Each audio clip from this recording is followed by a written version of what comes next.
What do these 12 cards have in common? Find out exactly why these 12 cards may be the biggest problem in Marvel Snap, as I hereby summon all my imps to join me on my adventures through Marvel Snap. Hey everybody, it's Annabelle. So, what do these 12 cards have in common? I'll give you a second to look at them and try to figure out exactly what they have in common.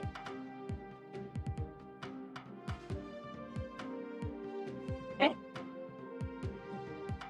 Couple more seconds. Okay, so what all 12 cards of these have in common is that a brand new player who just started the game can own each and every one of these cards. And that's the problem that Marvel Snap has.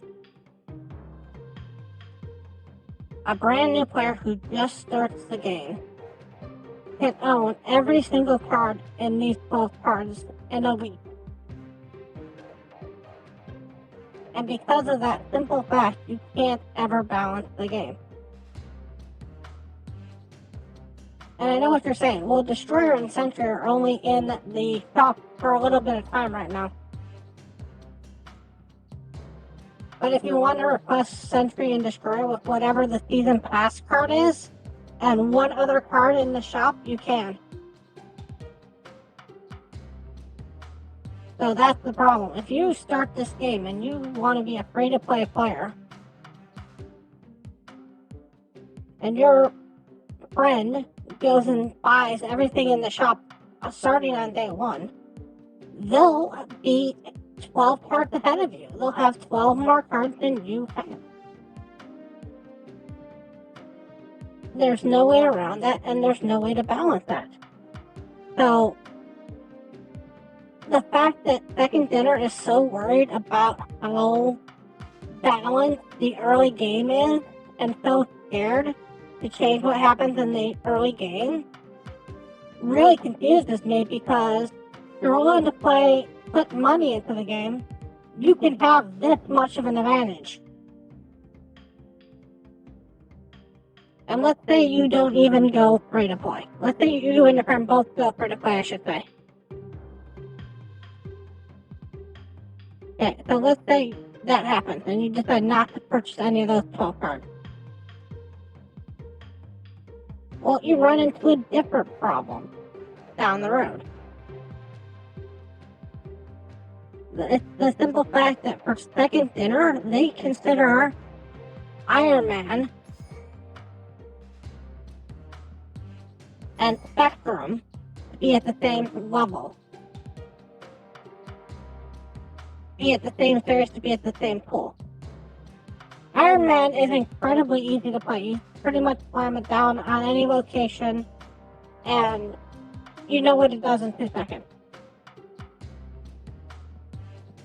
Spectrum, on the other hand, you gotta really think about how you play Spectrum, where you play Spectrum. The complexity of Spectrum is a lot bigger than Iron Man. But I know what you're saying. You're saying, well, those are all just in the starting deck. Everybody gets those straight off the bat. But once you even move into Pool 1, which is the first pool that you can get into, the first card that you get in Pool 1 is a big difference between playing Devil Dinosaur and playing Strongman. Devil Dinosaur requires no strategy, requires no skill to really play it down. Not a complicated card to really understand. But Strong Guy, I'm not even sure in Pool 1 how you're supposed to get this to work. The only hope you have in Pool 1 is to have a deck full of small stuff and throw everything out. But you're like, okay, that's pool 1. You're not staying in pool 1 that long. Pool 1's got more of a dedicated roll that you go down. It's more of a straight on the rails path. But then you enter into pool 2 or series 2, depending on how you view it. And in pool 2 they consider Iceman and Sandman be at the same exact level. So Iceman requires no complexity. You throw it down, you know exactly what it does. Sandman, on the other hand, requires a ton of complexity. You gotta know what you're playing, you gotta think about what you have in your deck, about what you play. It's a very complicated card to use. And that's part of the issue, is you could end up getting this Iceman right off the bat, or you can end up getting the Sandman off the bat. But let's even say you get through to pool 2 and you start getting into pool 3. Right, finally I get into pool 3. It's gotta be more common, it's gotta be more even in this pool. This is where it even gets worse. They consider Kingpin and Doctor Doom on the same level. Doctor Doom is plug and play. You never feel bad about Doctor Doom. Kingpin, you've got to build a deck around it. You've got to think about how you're playing that turn 6. And on turn 7, Kingpin does you no good. So, there's complexity even in Series 3 about which cards you get. And if one player gets Doctor Doom as soon as they get into Series 3, and one person gets Kingpin as soon as they get into Series 3, they're going to have two completely different games going forward from that point. Now you get into Series 3 and now you want to open your spotlight caches. So you're starting to look at what you can get from Series 4. Well, in Series 4, they consider null on the same level as Spider-Man 2099. And yeah, I get that Spider-Man's gonna come down. But the fact is that they consider that at the same level. You know, if you open a spotlight cache and you get null as your random card, you've got a brand new deck you can play, you've got a brand new archetype that you can play. You open Spider-Man 2099 in your Series 4, and you're just not going to be happy. And if you want to use the stuff that's coming down, you can replace Spider-Man 2099 with Power Deduct. If you're like, oh, Spider-Man 2099 is about to hit Series 3, so why are you counting that? Well, Power Deduct is about to hit Series 4.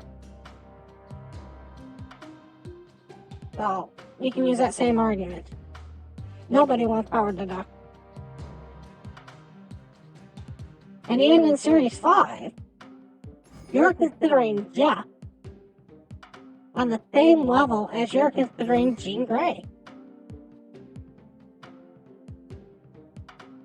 And even besides it, you're considering Jeff on the same level as you consider Kang the Conqueror. And with the series drops never moving for some of them, the big bads don't mean anything. So you have a completely different feeling when you open up a Jean Grey in a series cache than when you open up Jeff the Baby Land Shark. So stop saying it's complexity, because I've just gone through each level and shown you that there's a complex card and an easy card in each and every level. And stop saying that you don't want to change cards because of the new player experience. Because a new player can pick up 12 cards by just spending cash.